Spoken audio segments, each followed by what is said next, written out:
Hi everyone, I just thought I'd jump on here after the shock news that Hattons, one of the oldest, most well-known names in the business, is closing its doors. It's announced that this afternoon. Complete shock to me. I remember seeing this in the December issue of Railway Modeler, a 4-page ad. Just goes to show that you don't know what's going on behind closed doors. One thing to stress is that Hattons is saying it's not insolvent. It has decided, after looking at the market trends, looking at the landscape of the model railway hobby, it's decided that it's no longer sustainable to continue in operation running an international business, and wants to wind down in an orderly fashion.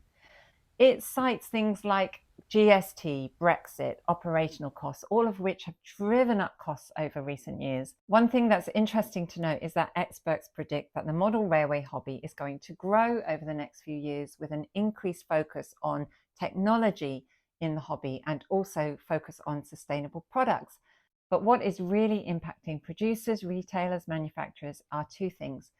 Firstly, increased disruption to the supply chain. The Russia-Ukraine conflict has had a massive impact on supply chains throughout the world, not just in the model railway hobby, of course, but to manufacturers, producers, retailers the world over. I was only just this afternoon speaking to a manufacturer who has seen increased costs in the price of wood.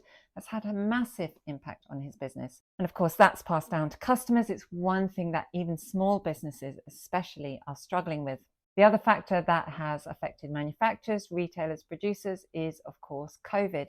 And even though COVID saw an uptick in the number of people returning or visiting the model railway hobby for the very first time, with increased demand for the craft, that has had also an impact on supply chains and productions around the world. So again, that's really has been hitting manufacturers hard and hitting retailers hard. Those two factors alone have had major impact on businesses, and Hattons is no exception. One thing Hattons has done today has produced a page of FAQs for customers.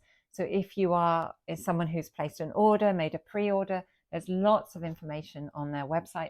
Hattons says it's not taking any further pre-orders and will no longer fulfill any of the pre-orders from this point on, but has a list of retailers who will assist with those pre-orders and take them on. So take a look at the page and take a look at those companies.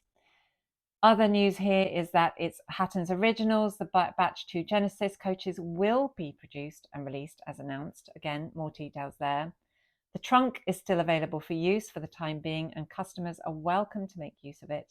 The trunk needs to be emptied by Monday, the 5th of February this year.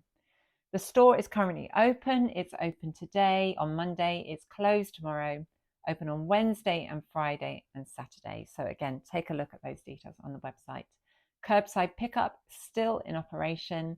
And pre-owned, we have suspended offering on and purchasing any pre-owned collections effective immediately.